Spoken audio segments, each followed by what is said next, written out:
नमामि धन्वन्तरिमादिदेवम्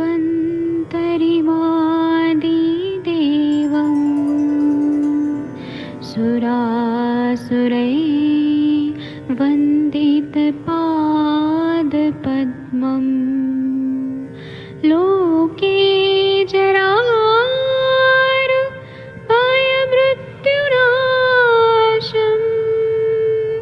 दातारमीशम् विविधौषधीनां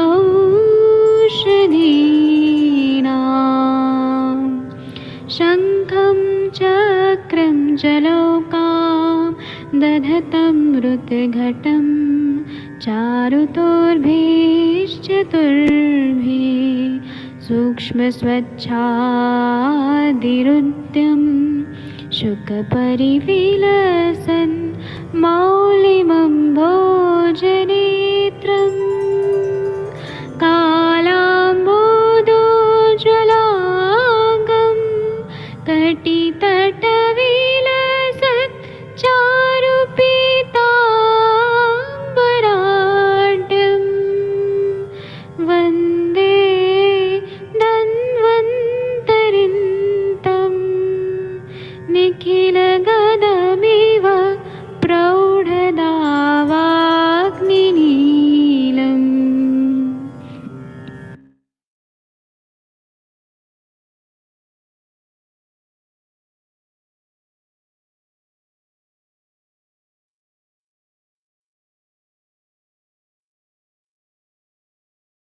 प्रणाम सभी लोगों को। मैं वैद्य अरविंद पाठक पुणे महाराष्ट्र से आप सभी लोगों का स्वागत करता हूं। सभी लोगों को कोटि कोटि प्रणाम करता हूं। आइए आज हम लोग क्लिनिकल संभाषण शुरू करते हैं। आप सबके सब भारत के सर्वश्रेष्ठ चिकित्सक लोग हैं, सभी को मैं प्रणाम करता हूं। और आज हम लोग ऐसी बातें करेंगे। हमारे पास पेशेंट तो आते हैं, हम चिकित्सा भी करते हैं, लेकिन हमें पेशेंट का हर चीज से काउंसलिंग करते हुए भी आना चाहिए।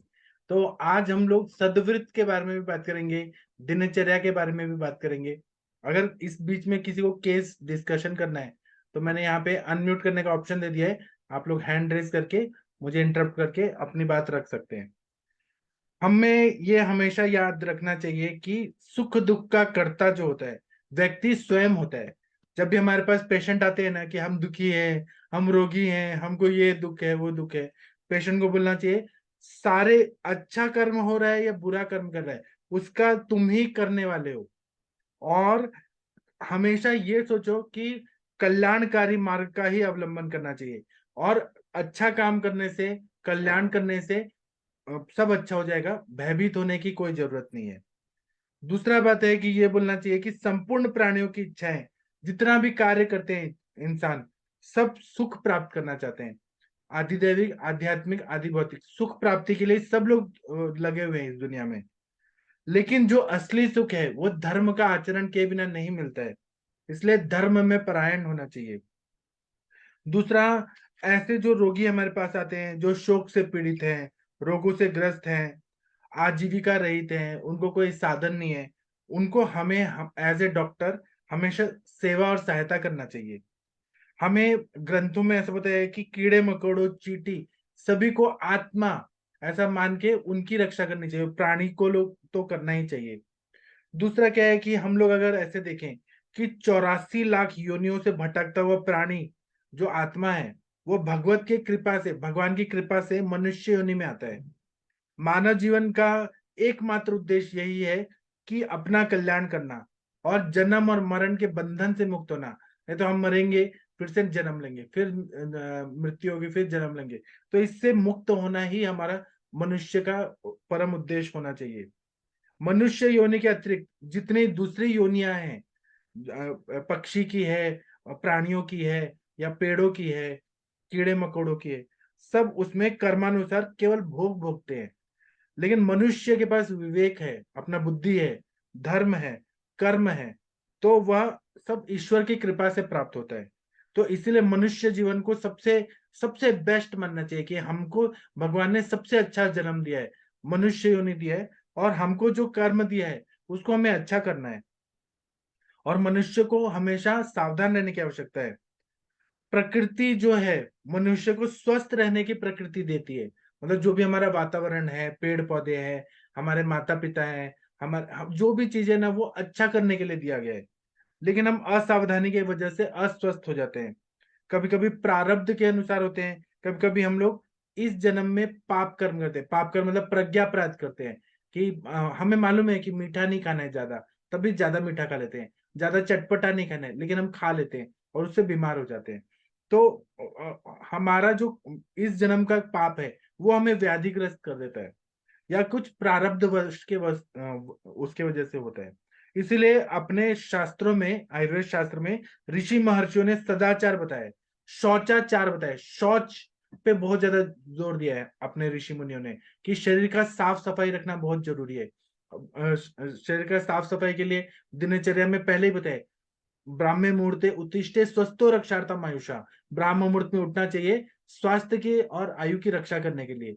फिर दूसरा श्लोक क्या बताए, कृत शौच विधि तथा शरीर चिंता निवृत्त कृत शौच विधि तथा। शरीर की चिंता को छोड़ के सबसे पहले शौच करना चाहिए। और ये तो शौच हो गया, मल मूत्र का त्याग कर दिया, सब कुछ त्याग कर दिया। इसके बाद में पंचकर्म बताए कि वसंत ऋतु में दोषों को शुद्धि के लिए, कफ दोष की शुद्धि के लिए वमन करना चाहिए, बस्ती वात के लिए बस्ती करना चाहिए, और शरद ऋतु में पित्त की या फिर रक्त मोक्षण करना चाहिए। तो शौचाचार के लिए हमें आयुर्वेद के ऋषि मुनियों ने सच में बताया कि ये करना चाहिए। और जीवनचर्या दिनचर्या जो बताया है नियम, उसको पालना चाहिए। अगर हम वो कर्तव्य बुद्धि से पालन करते हैं तो व्यक्ति इस जीवन में स्वस्थ हो जाता है, सुखी हो जाता है, और परलोक की प्राप्ति कर लेता है, पुण्य की प्राप्ति कर लेता है, और कल्याण पथ का पथिक बन जाता है। अब 100% ये दुनिया में सब लोग सब सही करेंगे ऐसा नहीं है। सबका बुद्धि, संस्कार, इच्छा और जो तृष्णा जो भी है इस दुनिया में, सबका अपना अपना है। लेकिन हमें मालूम है, हमें ये नॉलेज है, तो हम अपने आप को देखें, हम दूसरों को नहीं देखें कि वो लालच कर रहा है, वो क्या कर रहा है। हमें अच्छा कर्म करना है अपने लिए और अपने आत्मा के लिए, उद्धार के लिए। दूसरा क्या है कि आचार रसायन बताए। आचार परमो धर्मा, आचार विचार परम धर्म है। जो लोग सदाचार में रहते हैं उसका शरीर स्वस्थ रहता है, मन स्वस्थ रहता है, शांत रहता है, बुद्धि निर्मल होती है, उसका अंतःकरण शुद्ध हो जाता है।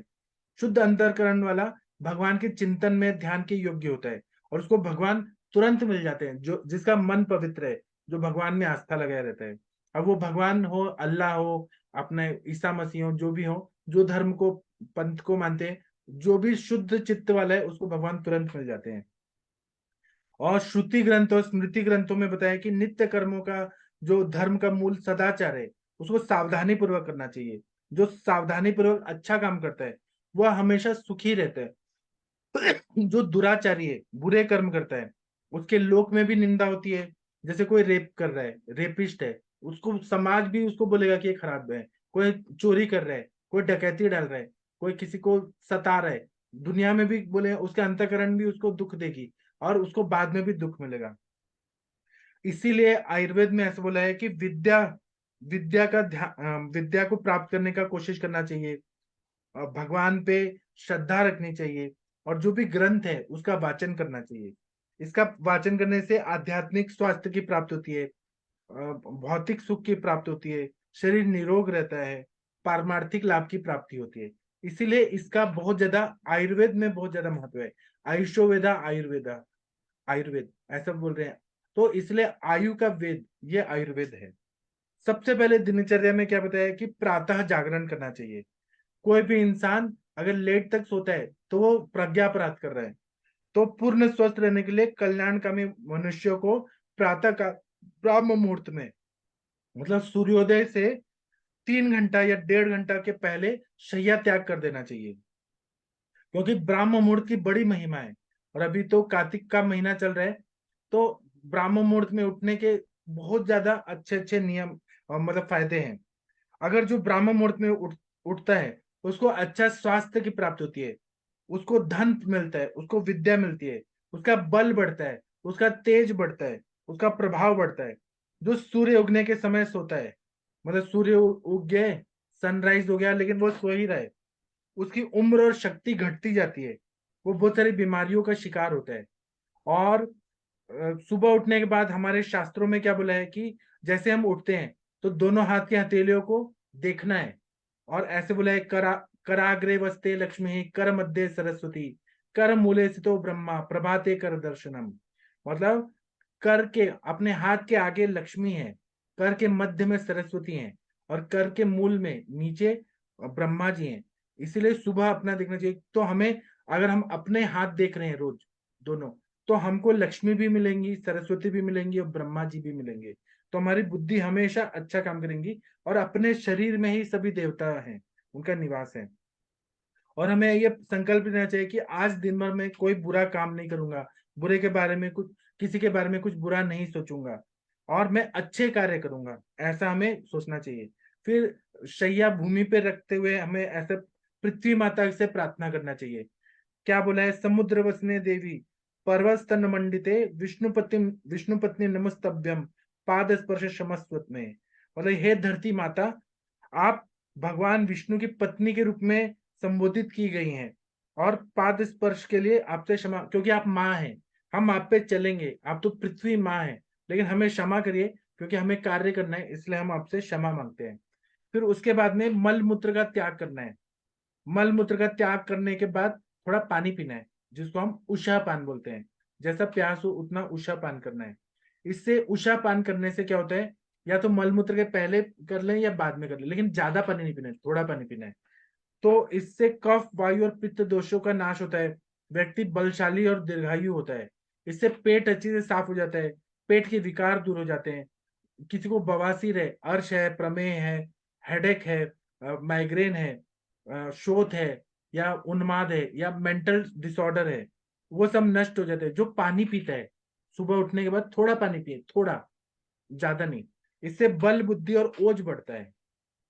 उसके बाद में सुबह उठते उठते मल मूत्र का त्याग करना कंपलसरी है। जो लोग नहीं करते हैं, वेगों को धारण करते हैं या लेट सोते हैं, उनको सारी बीमारियां होती है। मल मूत्र जो है वो टॉक्सिन्स है, जहर है, वो हमारे शरीर में नहीं चाहिए, उसको साफ होना जरूरी है। मल मूत्र का त्याग करते समय शास्त्रों में बताया कि सिर को ढक लेना चाहिए, और ऊपर और नीचे के दांतों को चिपका के, सटा के रखना चाहिए। इससे दांत मजबूत होते हैं। जो लोग मल मूत्र त्याग करते समय दांत को दबा के रखते हैं, उनके मसूड़े मजबूत हो जाते हैं, दांत की कोई बीमारी नहीं रहती है।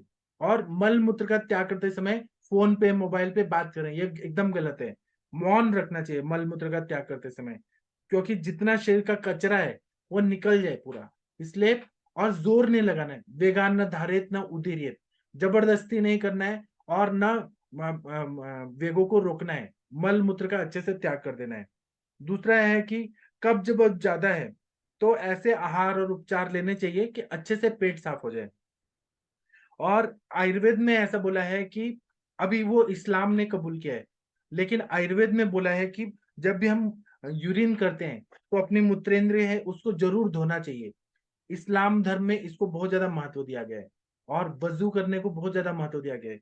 जो लोग नहीं धोते हैं यूरिन करने के बाद, वो गलत करते हैं हमेशा। और मुस्लिम लोगों में आप लोग देखेंगे, वो लोग टिश्यू पेपर से साफ कर लेते हैं, या फिर ईंट से साफ कर लेते हैं, पानी से। वो लोग जब भी यूरिन करते हैं तो साफ करते हैं। हिंदू लोग नहीं करते, गलत है। अपने धर्म शास्त्रों में बोला है, हिंदू धर्म में भी बोला है कि मूत्रेंद्रिय को साफ कर लेना चाहिए। अगर मल त्याग कर रहे हैं तो गुदा और लिंग सबको धो देना चाहिए। अगर ऐसा करते हैं तो बवासीर का बीमारी नहीं होता, कोई इन्फेक्शन नहीं होता है, शरीर शुद्ध रहता है। और दूसरा है कि पहले के जमाने में साबुन नहीं होता था, तो मल मूत्र त्याग करने के बाद 7 बार जो नदी का मिट्टी है उससे पूरा साफ सफाई करने के लिए बोला गया था। और आचमन करना चाहिए, और कुल्ला करना चाहिए। जब भी हम शौच करते हैं ना, ये करने के बाद जरूर ये साफ करना चाहिए, क्योंकि मल अगर वायु से मिक्स होके हमारे नाक में गया या कैसे भी, तो या सांस लेते टाइम, मुंह खोलते टाइम गया, तो कुल्ला करने से सब निकल जाता है। तो इसलिए कुल्ला जरूर करना चाहिए। जब भी यूरिन पास करें, दिन में कभी भी करें, तो 4 कुल्ला जरूर करने के लिए बोला है। शौच करने के बाद 12 कुल्ला करने के लिए बोला है। ये सब शौचाचार के, शौच के बाद आचार के अंतर्गत आती है, ऐसा धर्मशास्त्र हमारा बताता है। और दूसरा बोला है कि वेगों को नहीं रोकना है। 13 वेग जो है अधारणीय वेग है, जैसे कि मल, मूत्र, छींक, उल्टी, प्यास, नींद, उल्टी आ रही है, फिर जम्भाई आ रही है, ये 13 वेग जो है वो नहीं रोकना चाहिए। और धारणीय वेग बोले हैं, सभी को लोभ होता है कोई ना कोई चीज से, लालच आता है, हम जा रहे हैं और किसी का मोबाइल गिर गया तो हमें उठाने का मन करता है, लेकिन वो नहीं लेना है। किसी को शोक होता है, डिप्रेशन आता है, भय होता है, क्रोध होता है, अहंकार होता है, मेरे जैसा कोई नहीं है, मैं ही सबसे श्रेष्ठ हूँ, वो अहंकार के वेग को रोकना है। निर्लज्जता, कि हम तो ऐसे ही करेंगे, हम तो ऐसे ही हैं, निर्लज्जता का जो वेग है उसको रोकना चाहिए। अतिराग, दूसरे के धन लेने की इच्छा, और ये ऐसे मानस वेग जो है, किसी से ईर्ष्या हो रही है, द्वेष हो रहा है, किसी की चुगली कर रहे हैं, ये सब त्याग देना चाहिए, बिल्कुल भी नहीं रखना चाहिए। एक कहानी में बताता हूँ। नहीं, मेरे को अभी एक कहानी में बताता हूँ, लेकिन वो मैं बाद में बताऊंगा आपको। एक ब्रह्म हत्या का पाप किसको लगा, जिसने चुगली किया था, थोड़ी देर के बाद बताऊंगा, वो अभी इससे रिलेटेड नहीं है। चुगली करने से बहुत बड़ा पाप लगता है, वो भी मैं बाद में बताऊंगा। ठीक है। तो मल मूत्रादि के व्यय को रोकना भी नहीं चाहिए। छींक आ रही है उसको नहीं रोकना चाहिए, जमाई आ रही है उसको नहीं रोकना चाहिए, उल्टी आ रही है उसको नहीं रोकना चाहिए, हिचकी आ रही है उसको नहीं रोकना चाहिए, नींद आ रही है, हाँ लेकिन नींद आ रही है तो इसका मतलब ये नहीं कि दिन में सो जाए। दिन दिवस ऑफ वर्ज्य बोला है, ग्रीष्म ऋतु में ही सोना है, बाकी कोई सीजन में, और सूर्योदय से सूर्यास्त के बीच में बिल्कुल नहीं सोना है। ये हमें खुद भी फॉलो करना है, पेशेंट को भी बोलना है। उसके बाद में दंत धावन करना है। आजकल तो दांतों को साफ करने के लिए अलग अलग मंजन आ गए हैं। पहले के जमाने में नीम, बबूल, खदीर, इन सबको करने के लिए बोला गया है। उसके बाद में व्यायाम करना बहुत जरूरी है। व्यायाम, क्योंकि शरीर को स्वस्थ रखने के लिए, कार्य समर्थ बनने के लिए, पाचन क्रिया को अच्छा करने के लिए, जाठराग्नि को ठीक करने के लिए, शरीर को सुगठित करने के लिए, सुदृढ़ करने के लिए, सुडौल करने के लिए, आयु बल देश के और काल के अनुरूप नियमित रूप से योगासन करना चाहिए। जैसे आप पर्वतों में रह रहे हैं, पहाड़ों पे, तो वहां पे अपने शरीर को ढक के व्यायाम करें, योगासन करें। अगर आप गर्मी के प्रदेश में रहे तो कैसे कपड़े पहने। तो आयु बल देश, आयु भी देखना चाहिए, बूढ़े लोग हैं तो वो कितना कर सकते हैं। आयु बल देश काल के अनुरूप नियमित रूप से योगासन और प्राणायाम, व्यायाम करना चाहिए। ऐसा करने से व्यक्ति बीमार नहीं पड़ते हैं, उन्हें कोई मेडिसिन खाने की जरूरत नहीं पड़ती है। और सुबह और शाम को नित्य खुली और ताजी शुद्ध हवा में, शक्ति के अनुसार थकान न मालूम हो, ऐसे साधारण रूप से चलना चाहिए, वॉकिंग करना चाहिए। नियमित रूप से 2-3 किलोमीटर या 1000 स्टेप्स तक, 1000 जो अपना पैर का कदम होता है उतना चलना चाहिए। नियमित रूप से घूमने से व्यायाम होता है, शुद्ध वायु सेवन से शरीर को बहुत लाभ पहुंचता है। फिर बोला है अभ्यंग करने को, जो बुढ़ापा को दूर करता है, थकावट को दूर करता है, बात को शमन करता है। इसीलिए अभ्यंग को करने से दृढ़ता प्राप्त होती है, पुष्टि होती है, आंखों में रोशनी प्राप्त होती है। इसलिए नित्य मालिश, अभ्यंग करना जरूरी है। कान, सिर और पांव के तलवों में तेल की मालिश का विशेष रूप से महत्व है। कान में तेल डालना चाहिए, नस से लेना चाहिए। जिनको सुनाई कम दे रहा है, बहरापन है, उनको कान में तेल डालने से कभी कर्ण विकार नहीं होते हैं। जो सिर में मालिश करते हैं, कान में मालिश करते हैं, या फिर पैर में मालिश करते हैं, उनको आंख, दांत, ये सब अच्छे रहते हैं, इंद्रिय। पूरे शरीर में बादाम का तेल लगा दे, वो अच्छे, जो भी तेल है, सरसों का तेल, नारियल तेल, वो तेल लगाए। सिर का ठंडा रहना और पैर का गर्म रहना अच्छा है। ठीक है। उसके बाद में शौर कर्म, शौर कर्म मतलब अगर पुरुष हैं तो अपने नाखून कटवाएं, शेविंग करें, मूछ कटवाएं। अगर मूछ ज्यादा बढ़ रहे हैं तो वो नुकसान देगा, उससे इन्फेक्शन होगा। इसलिए शौर कर्म, नाखून काटना बहुत जरूरी है, क्लीनलीनेस होना चाहिए, दाढ़ी करवाना चाहिए, शेविंग कराना चाहिए, है ना। तो ये शौर कर्म बहुत जरूरी है। फिर व्यक्ति को स्नान करना बहुत जरूरी है। अगर स्नान नहीं करते हैं, और जो बहुत सारे ऐसे इंजीनियरिंग के बच्चे आते हैं तो वो नहाते ही नहीं है, वो 1 महीने के बाद नहाते हैं, वो गलत बात है। हाइजीन रखना बहुत जरूरी होता है, रोज नहाना चाहिए। अगर वो करते हैं तो मंत्र जप कर सकते हैं, जो जो रिलीजन को मानते हैं वो प्रेयर कर सकते हैं, स्तोत्र का पाठन कर सकते हैं, चरणामृत ले सकते हैं। तो स्नान करना बहुत जरूरी है। और स्नान करते समय ऐसा सोचिए कि हमारे शरीर से पूरा मैल निकल जाए, ऐसा नहीं कि पानी छिड़क दिया हो गया, ऐसा नहीं है। और गंदे कपड़े नहीं पहनना है। और ना, ऐसा बोला कि जो पसीना है, धूल मिट्टी है, वो सब निकल जाए, इसलिए अच्छे से स्नान करना है। और अति स्नान भी नहीं करना है, कि बाथरूम में गए और हम नहा रहे हैं 4 घंटे से, बिल्कुल नहीं। हर चीज का अति सर्वत्र वर्ज्य है। हीन, मिथ्या और अति योग, इससे दूर रहना है। अगर जो लोग नहीं नहाते हैं उनको खुजली की बीमारी होती है, फिर मल, पसीना, प्यास, ये सब आता है, और दाह होता है, दुस्वप्न आते हैं बहुत ज्यादा। तो जो लोग नहाते हैं उनको आयु बल पुष्टि प्राप्त होती है, जाठराग्नि बढ़ती है, सारे पाप धुल जाते हैं, शरीर में जितने भी अनहाइजीनिक गंदगी है वो सब निकल जाती है। रूप अच्छा होता है, कांति तेज वृद्धि होती है। फिर उसके बाद में अच्छा कपड़ा पहनना चाहिए, सुगंधित द्रव्य परफ्यूम वगैरह लगाना चाहिए, सिर में तेल लगाना चाहिए, कंघी अच्छे से करना चाहिए, कोई सिर में जीव जंतु कीड़े मकोड़े न रहे उसको ध्यान में रखना चाहिए। फिर उसके बाद में आचार रचना में बताया कि घर में जो माता पिता हैं, जो गुरु हैं, बड़ा भाई है, बड़ी बहन है, उनको नित्य प्रणाम करना चाहिए। जो लोग वृद्धों को, बड़ों को, माता पिता को प्रणाम करते हैं, उनको आयु विद्या यश और बल की वृद्धि होती है। और बड़ों को जरूर प्रणाम करना ही चाहिए, ये नियम है। और छोटों को भी सिखाना चाहिए कि प्रणाम करो, ये एक संस्कार है। इससे क्या होता है कि इंसान अगर किसी के सामने झुकता है तो उसमें विनम्र भाव आता है। जो लोग नहीं झुकते हैं उनमें बहुत ज्यादा एरोगेंसी आती है, वो लोग बहुत ज्यादा दुष्ट प्रवृत्ति के हो जाते हैं। इसलिए हमारे संस्कार ऐसे हैं कि झुकना है बड़ों के सामने, उनकी बात मानना है। फिर तिलक धारण करना चाहिए, जो लोग बिंदी लगाती हैं लेडीज, वो बिंदी लगाएं, श्रृंगार करें, वह सब मन को प्रसन्न करने के लिए बताया गया है। उसके बाद में भोजन, अगर भूख लग रही है तो अच्छे से भोजन करना चाहिए। ग्रंथों में बोला है कि भगवान को भोग लगा के तुलसी डाल के भगवान को अर्पण करके तभी खाना चाहिए। तुलसी इसलिए डाला जाता है क्योंकि तुलसी जो है वो अगत द्रव्य है।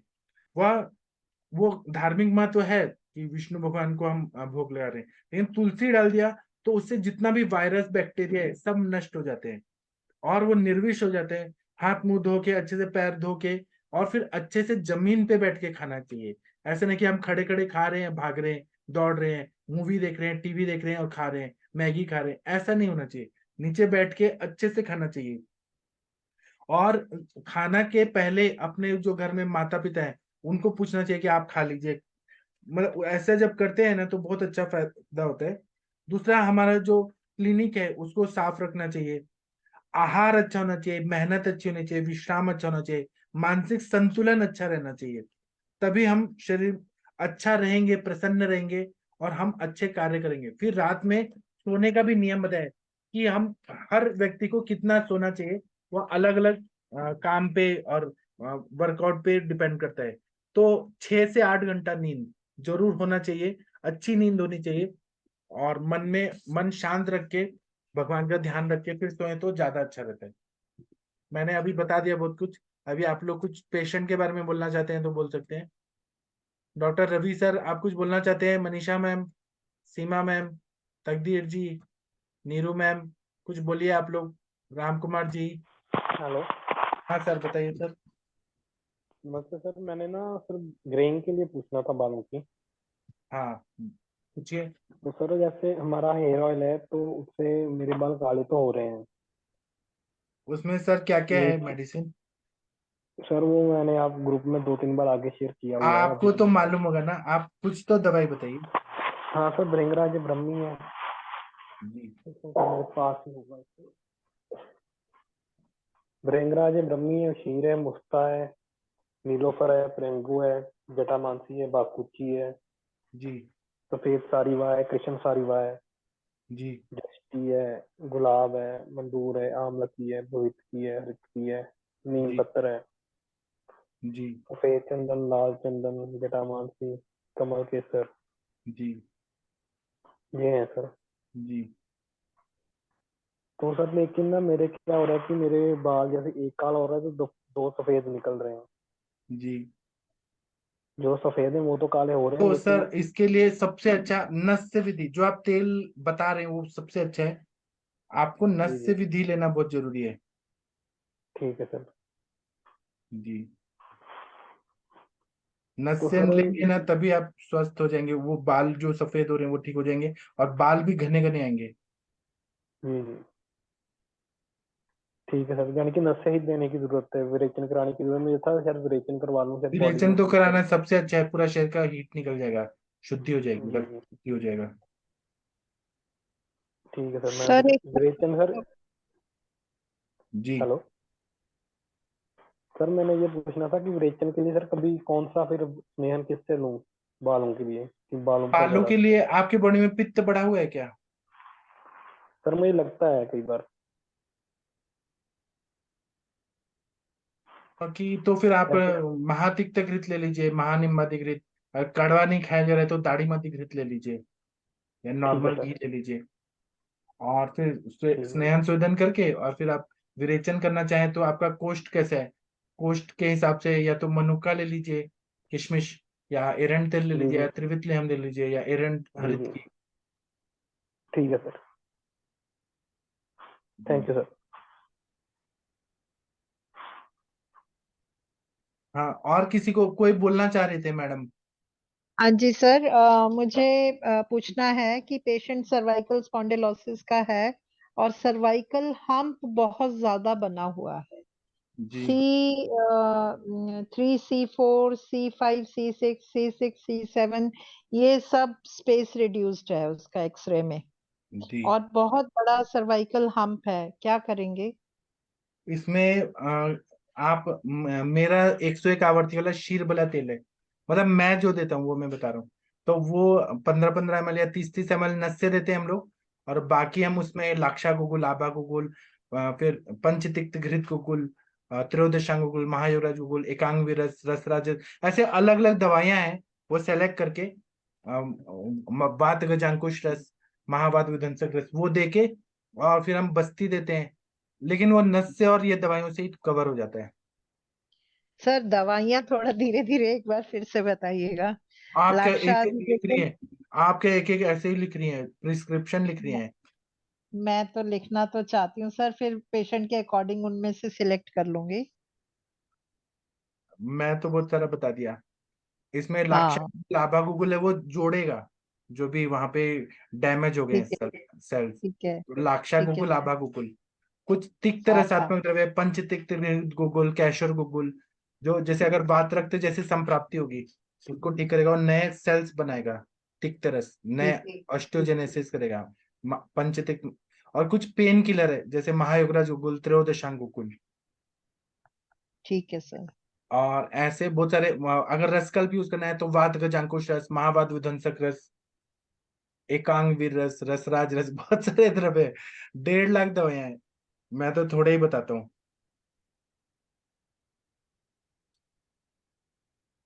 सर ये इसमें मैंने त्रिदशांग गुगुल और महायोगराज गुगुल और एकांगवी रस तो दे रही हूँ, और स्नेहन मूर्विना तेल से स्नेहन कर रहे हैं, दशमूल क्वाथ का स्वेदन कर रहे हैं, नस से भी दे रही हूँ। सबसे पहले नस से स्टार्ट करती हूँ। शीरबला 101 से नस से देकर शीरबला तेल से स्नेहन करके फिर नस से देके फिर स्वेदन करने के बाद में जो है सर्वाइकल एरिया पे सेम स्नेहन स्वेदन करने के बाद में ये सब मेडिसिन दीपन पाचन और विरेचन के बाद विरेचन देती हूँ शुंठी और एरंड तेल से।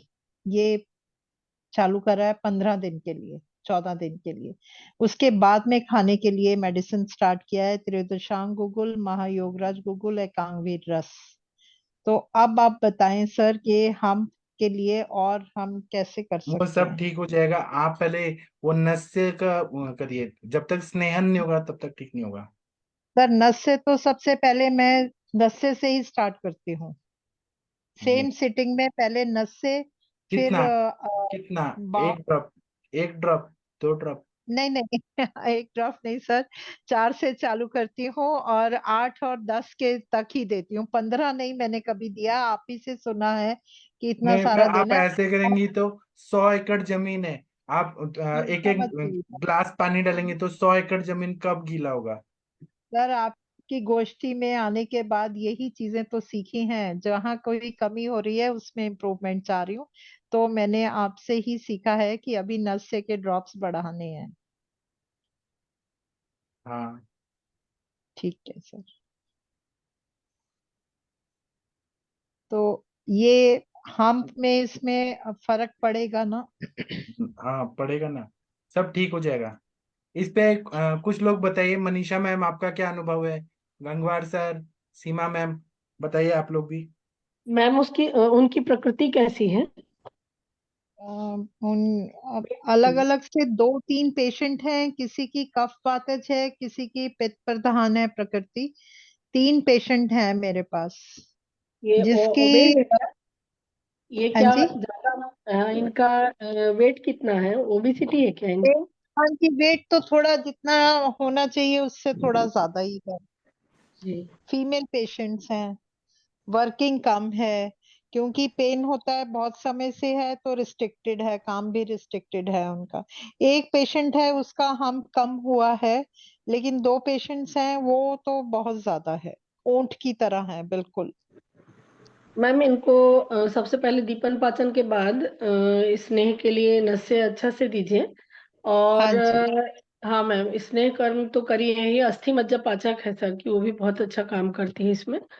और सर जो अभी मेडिसिन बताए हैं मैम, और इसको ना रुक्ष श्वेत दीजिए पहले, थोड़ा ड्राई श्वेत दीजिए। और श्वेतहार लेप निर्गुंडी पत्र के साथ में मिला करके ना श्वेतहार लेप भी करिए। तो लेप से ना वो जो एरिया का जो इन्फ्लेमेशन हो करके शोथ आया है, क्योंकि वो हाँ जी। बार बार वहां पर उन्होंने वर्क किया है, रेस्ट नहीं किया है, या अच्छे पोजीशन नहीं लिए हैं, या पिलो अच्छा नहीं लिए हैं, या जो सर्वाइकल बेल्ट होता है उसको नहीं लगाया है उन्होंने। तो ये नहीं हाँ करने जी। की वजह से इतना हम्प निकल आता है। तो इन सब चीजों को हमें पहले ध्यान देना है कि उनको कॉलर बेल्ट लगाइए जो सॉफ्ट रहता है, एकदम स्मॉल साइज का रहता है वो लगाइए। जो लंबा वाला आता है वो नहीं, वो लगा नहीं पाते पेशेंट, पेन होता है। उसके ठीक बाद है। में मैम रुक्ष श्वेत दीजिए, पत्र पिंड दीजिए और लेपन करिए। तो हफ्ता से 10 दिन में वो काफी कम आ जाता है, स्मूथ हो जाता है एकदम। और कर्ण हम्म। पूरण भी करिए उनका, कर्ण पूरण भी करिए सर्वाइकल में जो रेंज है उसमें। फिर मन्यवस्ती दीजिए उनको। और हाँ मन्यवस्ती जी, के वो लिए हाँ मैम, उसकी औषधि निर्धारण करिए। मन्यवस्ती के लिए धर्मंतरम तेल है, या हाँ आप जी। हाँ उसमें है पेन है यदि ज्यादा, तो महाविष गर्भ का भी प्रयोग कर सकते हैं।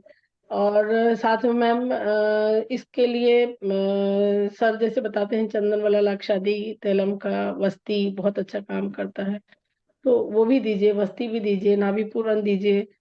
और योगवाही जो औषधियां हैं अपनी, थोड़ा सा कषाय भी दीजिए। और महारसनादि हाँ। कषाय पहले आता है, ये भी पहले चलाइए। रासना आदि का चाय देती हूँ, उसके बाद में 10 दिन के बाद महारासना पे ले आती है।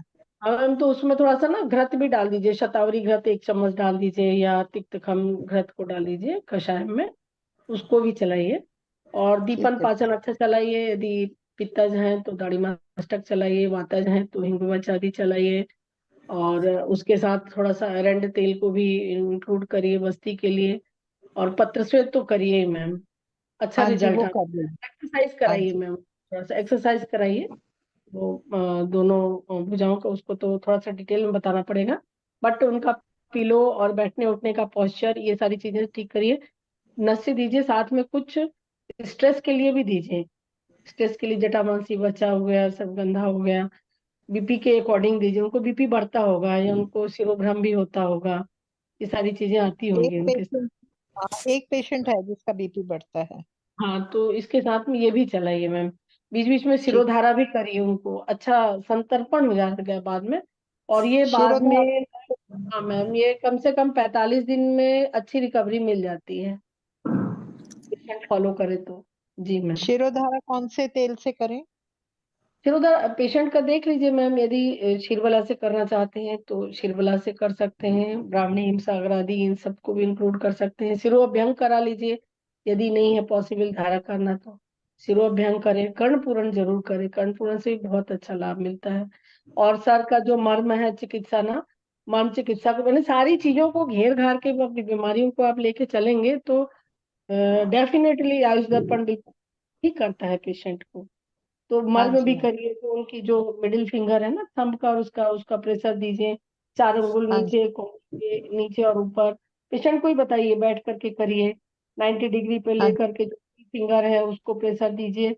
तो बिलीव करेंगे 7 डेज में ही आपको फायदा मिलने लगेगा मैम। जी। हाँ जी। हाँ। बाकी और बताइएगा ठीक। आगे जैसा रिजल्ट आए। ओके मैम, ठीक है। Thank you. Okay, thank you ma'am. जी, तकदीर जी आप कुछ बोलना चाहते हैं? गंगवार सर कुछ बोलना चाहते हैं? प्रशांत भट्ट जी जी सर। हाँ नमस्कार। सुनिए, आप लोग बात करिए, मैं 2 मिनट में आता हूँ। एक मेरे पेशेंट है, 2 मिनट में आता हूँ, मैं ज्वाइन करता हूँ, आप लोग बोलते रहिए। बोलिए सर, गंगवार सर आप बोलते रहिए। हाँ सर, तो इसमें रस राज रस दे सकते हैं, भरद्वाज चिंतामणि रस दे सकते हैं सर, जो मैम का केस है।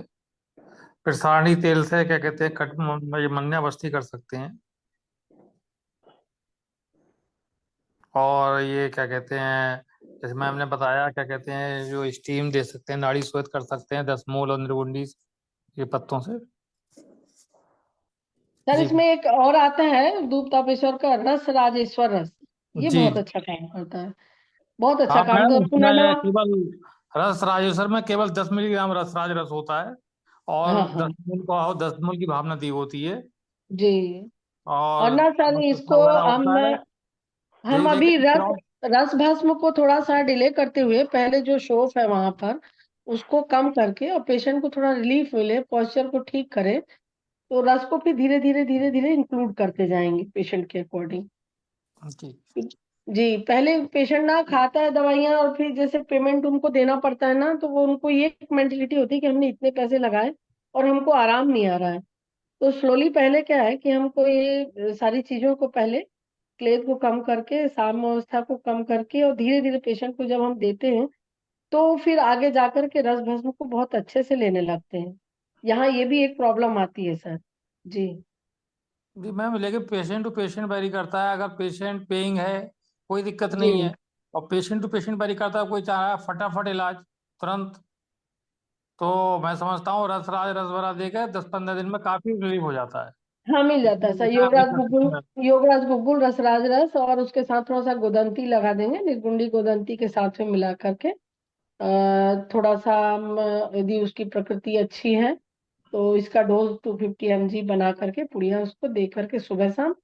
और बलारिस्टम हो गया है आपका, इसमें साथ में अश्वगंधारिस्टम हो गया, इस आशा और स्टेक चला सकते हैं इसको साथ में।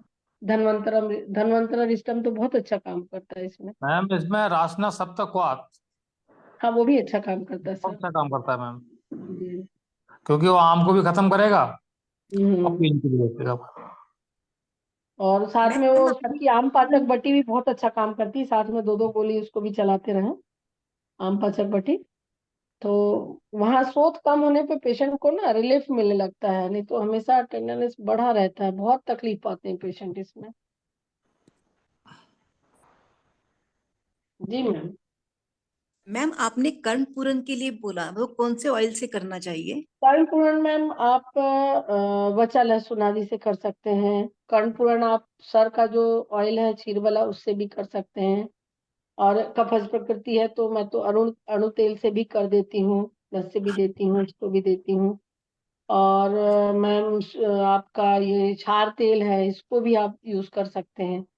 आपके अकॉर्डिंग देख लीजिए पेशेंट का कैसा है जी प्रकृति मैम। और उसकी कंडीशन। जी, जी कुछ भी नहीं है थैंक तो मैं तो पेशेंट को घर में है तो सरसों तेल, अजमोदा और लहसुन पका करके उसको छान के और गुनगुना करके बोल देती हूँ 5-5 ड्रॉप डाल लेना, अपने घर जी। में ही डाल लेना।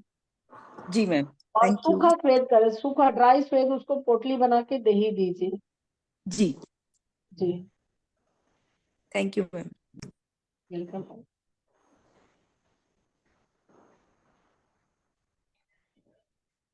हेलो।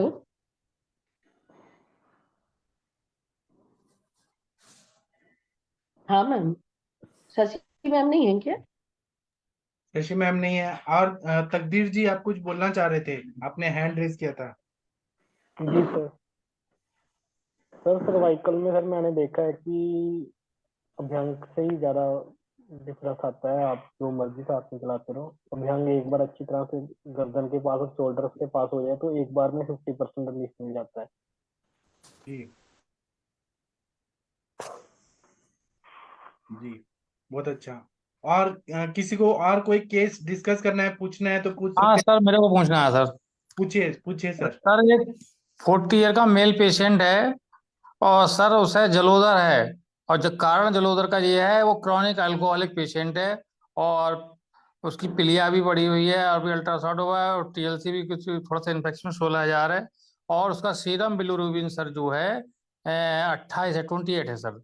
एलोपैथमा, और उसका एल्बुमिन भी, मतलब प्रोटीन भी कहीं ना कहीं लॉस हो रहा है या कहीं जा रहा है। तो उसे कम से कम 7-8 यूनिट प्रोटीन भी इन्फ्यूजन दे चुके हैं एलोपैथ में वो। और मॉडरेट अमाउंट में जो है अल्ट्रासाउंड में आया है क्या कहते हैं असाइटिस है, और थोड़ा सा प्लूरल इफ्यूजन भी हो रहा है हल्का सा। तो सर क्या करना चाहिए इस केस में?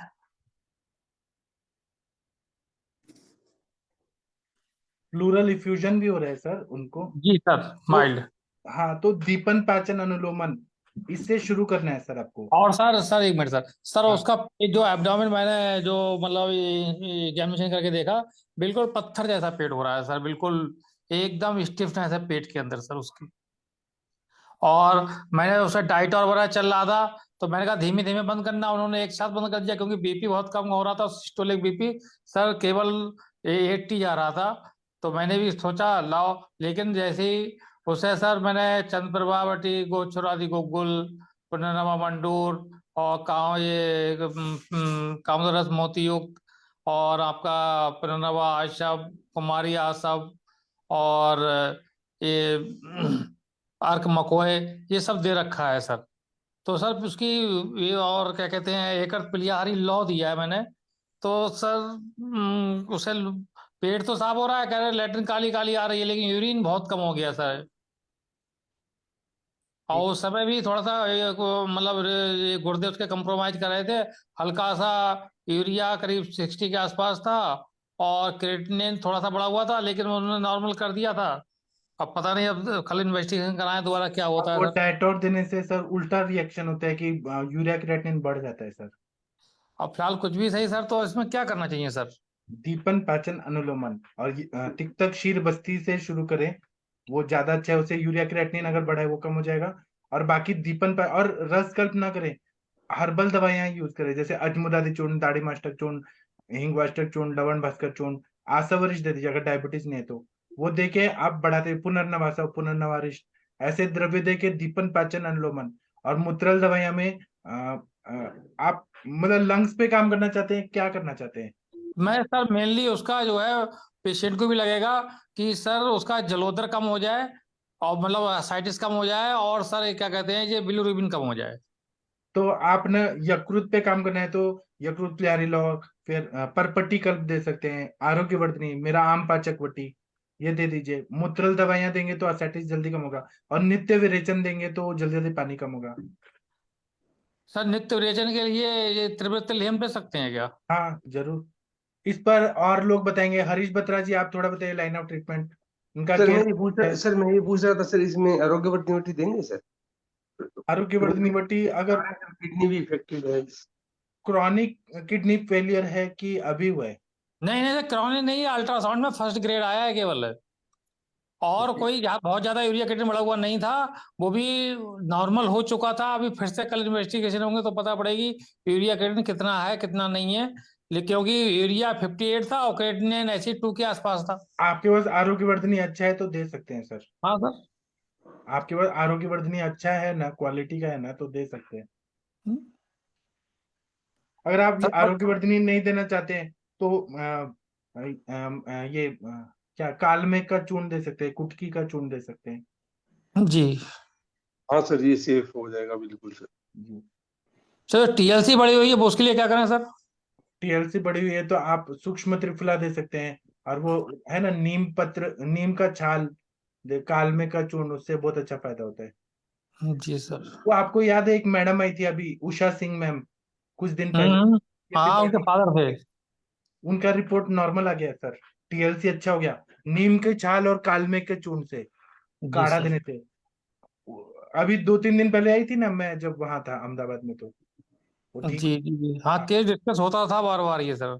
हाँ, तो डब्ल्यूबीसी जब भी बढ़े ना, कालमेघ का चूर्ण, नीम का छाल का चूर्ण, इससे एकदम कम होता है। सर इसमें योगक्षार और ये गोमूत्र ऐड कर सकते हैं और सर? हाँ, इनका एक ट्रीटमेंट बताइए मनीषा मैम, प्रशांत भट्ट जी, आपको क्या लगता है क्या देना चाहिए?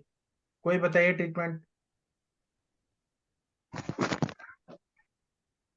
प्रणाम सर। हाँ सर, बताइए सर। सर यहाँ पे दो चीजों पे मेन काम करना पड़ेगा। जैसे उन्होंने बोला कि आपका असाइटिस है, तो यहाँ पे असाइटिस की दवाइयाँ देनी है, और साथ में जो असाइटिस के कारण जो लोड किडनी पे आ रहा है, हमें उसका दवाई देना है। और यहाँ पे कोशिश ये करें कि सिंपल दवाई ही रखें, क्योंकि कंप्रोमाइज किडनी है जैसा उन्होंने बताया। तो यहाँ पे रसपाचक, रक्तपाचक, मेदोपाचक जैसी दवाइयाँ ये यूज कर सकते हैं। चंद्रप्रभा बट्टी दे सकते हैं, गोचर आदि गुग्गुल दे सकते हैं। और यकृत के लिए यहाँ पे यकृत प्लीह आदि लोह दे सकते हैं। यहाँ पे प्रवाल पंचामृत यूज कर सकते हैं। यहाँ पे आप रक्तपाचक आप यूज कर ही रहे हैं तो वो भी अच्छा काम करेगा यहाँ पे। यहाँ पे नित्य विरेचन आपको देना है। तो जैसे आपने बता दिया कि आपका ये त्रिवतली हम इस टाइप की दवाइयाँ दे सकते हैं। और कहीं कहीं जैसे पुनर्नवास या पुनर्नवा चूर्ण का काढ़ा बना के भी ये दे सकते हैं पीने के लिए। कुमारी आसव दे सकते हैं यहाँ पे, तो इससे रिकवर करेंगे सर। जी सर। सर इसमें जलोदधारी रस दे सकते हैं क्या? अब रस और यदि कम ही दें तो ठीक है ना, क्योंकि आप बोले ना क्रिएटिनिन मतलब बढ़ा हुआ है, यूरिया और नहीं क्रिएटिनिन। तो सर ऐसा, मतलब सर ऐसा कोई बहुत ज्यादा बढ़ा हुआ नहीं था, मैं समझता हूँ, लेकिन जैसे ही डाइटर बंद हुआ है तो उसका पेशेंट का आउटपुट एकदम कम हो गया है। तो नित्य विरेचन आप दोगे ना तो ठीक हो जाएगा। जब नित्य क्योंकि विरेचन प्लस जब चंद्रप्रभा बट्टी गोचर आदि गुग्गुल देंगे ना तो इससे जी, आउटपुट बढ़ जाएगा। और सर जो सर प्रोटीन इसमें बढ़ाने के ये लिए, स्टूल भी ब्लैकिश बता रहे हैं सर, थोड़ा सा इसको भी देख लें सर। वो तो दवाई से होता है ना, दवाई जो दे रहे हैं ना उससे हो जाता है कई बार। और सर साथ में अल्ट्रासाउंड में पोर्टल हाइपरटेंशन भी था सर, मुझे आप बताना भूल सर गया मैं। ये फिर ये लीवर सिरोसिस में जा रहा है सर, कहीं अंदर तो से लीवर कहीं ना कहीं सिरोसिस तो है रप्चर ही ना हो सर, रहा हो इसे सर। क्रॉनिक अल्कोहल होने लेने के कारण से लीवर सिरोसिस तो हुई है। हाँ तो सर तो ये ये फिर सब कहीं ना दवाई कहीं पीटीआईएनआर दिखवाओ सर, पीटीआईएनआर कितना है उस एंगल से भी लेके चलते सर। क्या दिखाएं सर? पीटीआईएनआर होगा, एक बार उसकी रिपोर्ट डाल देते ग्रुप में। कराया होगा, मॉडर्न वालों ने जरूर कराया होगा। अब देखनी पड़ेगी रिपोर्ट उनका क्या है। हाँ जी, हाँ जी। क्योंकि और सर ब्लैक प्रोटीन स्टूल जो, बता रहे हैं ना सर, दवाई में मतलब एलोपैथी में ऐसी कोई दवाई है नहीं सर जिससे ब्लैकिश, सिवाय आयरन की। अगर आयरन देते हैं तो स्टूल ब्लैकिश होता है, और कोई ऐसी नहीं मेडिसिन नहीं, है अब नहीं सर जिससे। आयुर्वेद की दवाएं स्टार्ट हो चुकी है, मैंने बताया सर ना, हाँ जी। आयुर्वेद की दवाएं स्टार्ट हो चुकी हैं, तब तो उसे नित्य विरेचन स्टार्ट हुआ है, तब स्टूल का काला आया है। अच्छा अच्छा अच्छा अच्छा। जी। और पेशेंट को क्या कहते हैं, वो जो प्रोटीन कम हो रही है इसके लिए क्या करना चाहिए? प्रोटीन डिफिशियंसी हो रही है उसके अंदर, एल्बुमिन वगैरह कम हो रहा है। प्रोटीन तो सब ठीक हो जाएगा सर। प्रोटीन के हिसाब से रहेंगे तो दूध पे रखेंगे ना उनको, जी। उधर में बोला है ना दूध पे रखना है। हाँ सर, दूध पे रखना है मैंने सर, सर बिल्कुल। दूध बताया है, और सर मैंने कहा है क्या कहते हैं, ये चावल का माड़ ले लेना, वीकनेस वगैरह होती है तो सर उसमें सीधे सीधे कार्बोहाइड्रेट मिलेगा। हाँ, और मैं तो क्या देता हूँ ना, रसकल्प नहीं देना है। तो अपना है ना ये लहसुन आदिवटी, रसकल्प नहीं है अपना, है ना, जी हिंग अष्टक चूर्ण और आसावरिश देते हैं, बहुत अच्छे से फायदा होता है सर। सर जो उसके पेट में बहुत ज्यादा एकदम सख्त पेट हो गया है, उंगली भी नहीं घुस रही है एकदम। तो वो इसका मतलब बस्ती भी दे सकते हैं आप, नीरू बस्ती दे दीजिए अगर ऐसे इमरजेंसी है तो। नहीं, नीरू बस्ती दे सकते हैं, दसमूल की सर। दशमूल और मदन फल डाल के दे दीजिए, और उसका दसमूल फल और अच्छा है। मदन फल डाल के। जी।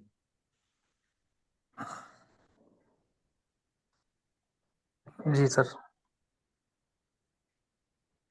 जी। तो सर पेट को सर सॉफ्टनेस लाने के लिए सर उसमें कोई तेल वेल या कोई एरंड तेल है ना सर, एरंड तेल कितना बढ़िया है। आयरन मिश्रक तेल या स्नेह, उसका पत्र पिंड स्वेद बरा करते हैं सर। वो भी कर सकते हैं, लेकिन मिश्रक स्नेह जो है वो एरंड तेल से ही तो बना है, मिश्रक स्नेह दे दीजिए। जी सर।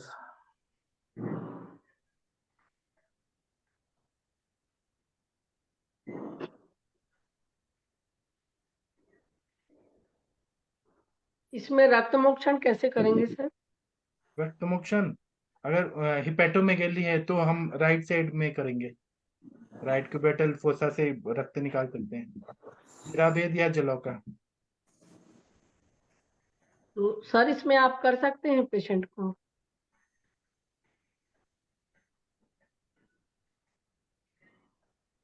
हेलो। हाँ गंगवार सर सुन रहे हैं? जी सर। हाँ, रक्त मोक्षण के बारे में मैम बता रही हैं।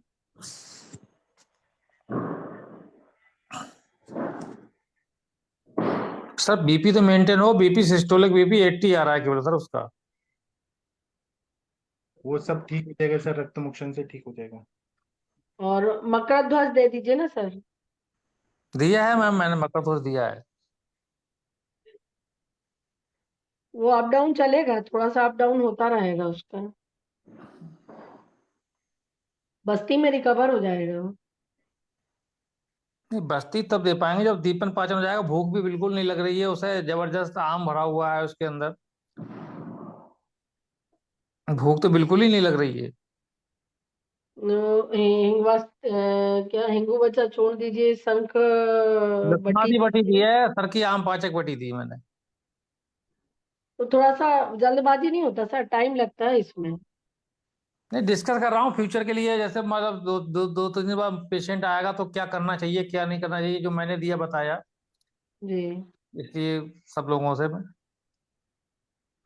क्योंकि एलोपैथ का भागा हुआ पेशेंट है, एलोपैथ से आया है, वो एल्बम चढ़ाए पड़े थे लगातार, और ऊपर बता दिया अंडा खाने को उन्होंने हम्म। कि अंडा खाओ, एल्बम में प्रोटीन कम हो रहा है तो।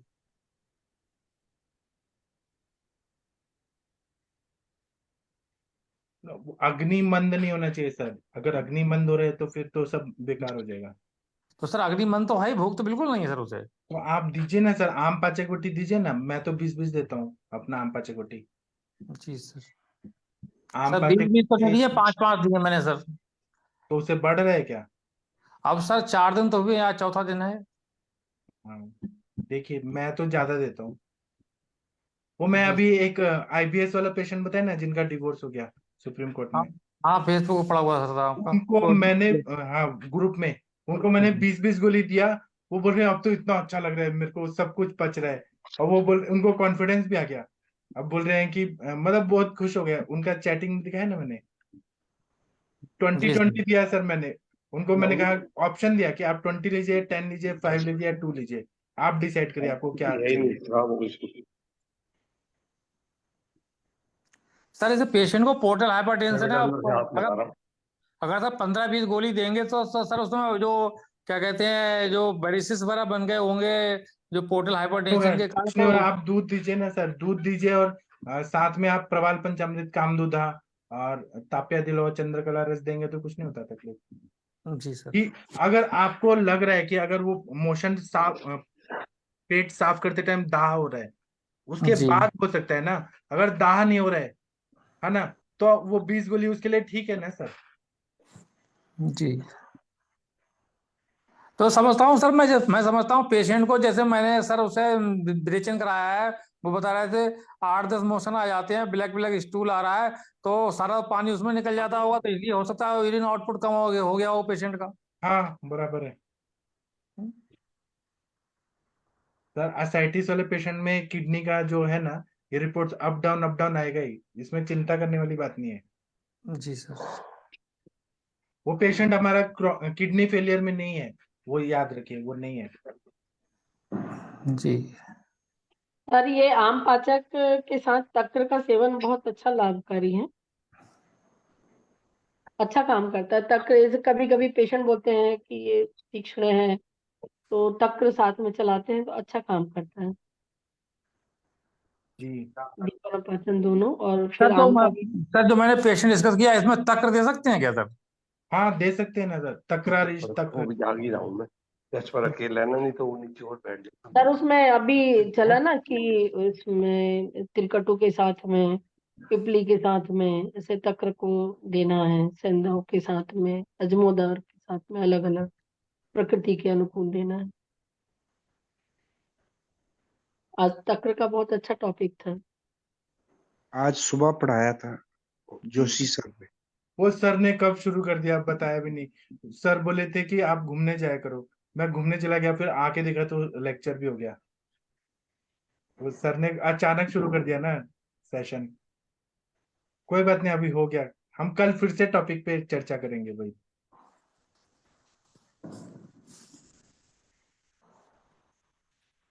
सर 3 4 छुट्टी हो गया था ना, इसी वजह से शायद हाँ शुरू कर दिया होगा। हाँ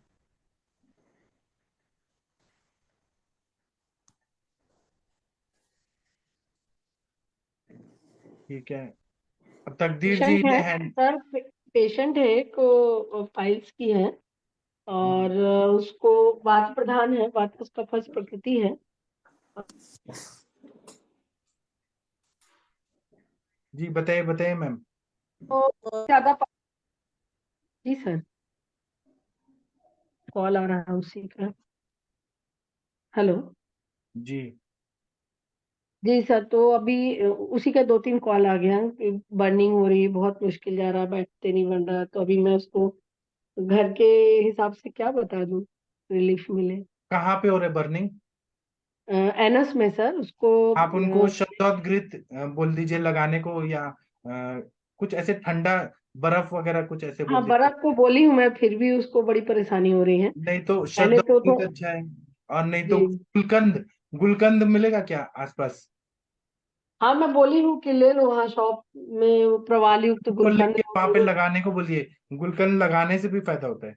अच्छा, या चीनी का शरबत होगा, चीनी के शरबत से वहां पे ऐसे डालें तो। पूरा ना उसके एनएस रेंज में इतना ज्यादा मुश्किल हो रहा कि स्कूल पास के समय बहुत परेशान हो जा रही है। अभी शाम को से ही फोन कर रही है, बहुत मुश्किल जा रहा है, मैं कैसे करूं। और बी लग्जेटिव भी दी हूँ मैं, कल आई थी तो, लेकिन आज बहुत परेशान है। इमीडिएट में घृत भी है उसके पास और मुरीबना तेल भी है और ये इसमें भी मैं औषधियां भी चला रखी हूँ साथ में, इस अर्थ के लिए पंकायन बट्टी वगैरह भी चलाई हूँ साथ में, गुडुची के साथ में प्रवाल भी दिया है, कामदुधा प्रवाल भी मिला करके। जी तो भी सर अभी इमीडिएट उसको लाभ नहीं मिल पा रहा है। जी वो खाने में वो एक्चुअली फास्टिंग कर दे रही है और रात में 2-2:30 बजे तक पूजा कर रहे हैं, उसकी वजह से सब डिस्टर्ब हो गया। चल रही थी अस्थि अस्थि कराई थी, ब्लीडिंग वगैरह सब बंद हो गया उसका। और जो मस्से थे वो भी काफी छोटे हो गए, सूख गए हैं। जी लेकिन अभी इसने फिर ये हेतु उसका हो गया, परेशान है। जी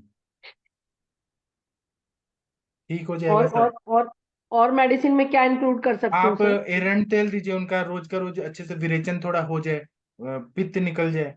ऊपर से आप ये गुलकंद जो भी दवाई दे रही हैं, नागेश्वर हाँ चूर्ण, प्रवाल पंचामृत, प्रवाल पिष्टी, या हमारा जी रक्तज अर्श का फॉर्मूला है सर का, वो धान्य जी हरित की वगैरह डाला हुआ है, वो जी रक्तज अर्श का फॉर्मूला देखिए सर के फॉर्मूला बुक में। और गुलकंद और आंवला का मुरब्बा और जी तक्र, इसको कंपलसरी रखिए। जी सर, ठीक है सर। हाँ, और दाह क्यों हो रहा है ये भी पूछना चाहिए। ये वहां पे कट गया है क्या, या मिर्ची मसाला खाते हैं क्या, क्यों हो रहा है? रात्रि जागरण करते हैं क्या, क्या हाँ ये कारण? सब है सर, पूरा हेतु है उनका ये सब। अब खा रही है 2 दिन से, 3 दिन से खिचड़ी खा रही है, तो बोली खिचड़ी भी खा रही हूँ, तो 2-3 दिन में थोड़ी असर होगा, इतना पहले से खाए हैं।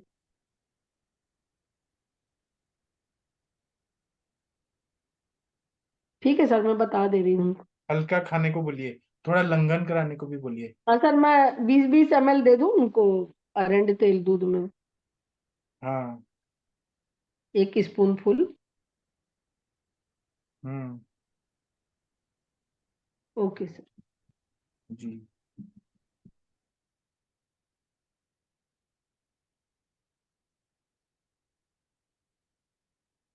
और तकदीर जी आप कुछ बोलना चाहते हैं?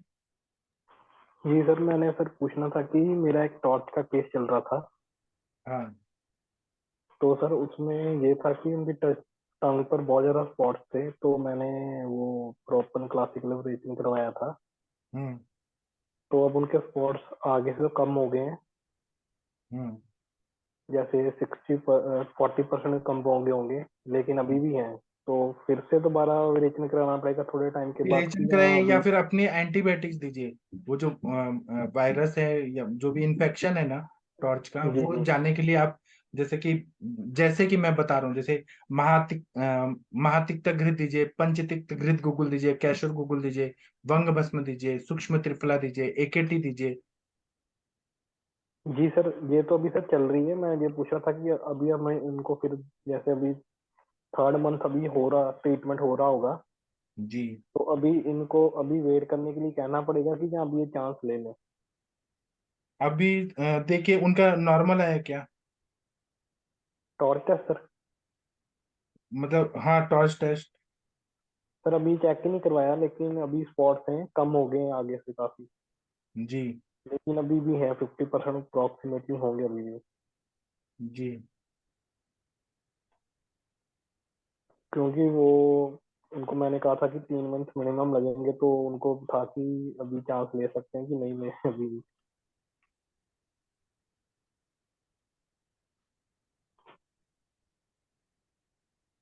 अभी तो सर उनकी मात्रा बस्ती चल रही है।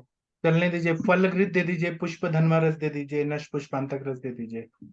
नारायण सर, उसकी अभी नारायणी तेल के साथ मात्रा बस्ती चल रही है। जी। साथ में अभी उनको कहा हुआ है चंद्रपावटी खा रहे हैं,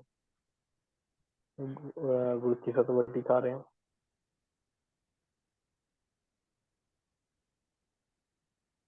और कोई सर, और कोई वंगबस वगैरह तो मैं साथ में दे रहा हूँ, कोई और देनी हो मेडिसिन तो आप इतना बता तो दीजिए। ठीक है, बाकी और लोग कुछ सजेस्ट करिए। मनीषा मैम टॉर्च पॉजिटिव के लिए कुछ सजेस्ट करना चाहेंगी आप? यहाँ पे बहुत सारे लेडी डॉक्टर हैं, वो कुछ बता सकते हैं इनके केस में। सर आप इतना तो दीजिए, बाकी लोग बताएंगे। ठीक है सर। जी ठीक है। और कोई कुछ बोलना चाहते हैं, कुछ केस डिस्कस करना चाहते हैं तो करिए, नहीं तो सेशन बंद करते हैं। नहीं करना चाहते तो अभी हम सेशन बंद करते हैं, इतना काफी हो गया आज के लिए। अब हम कल मिलेंगे, 1 घंटा का सेशन हुआ अभी। अब हम कल सुबह मिलेंगे। थैंक यू, प्रणाम, गुड नाइट, शुभ रात्रि।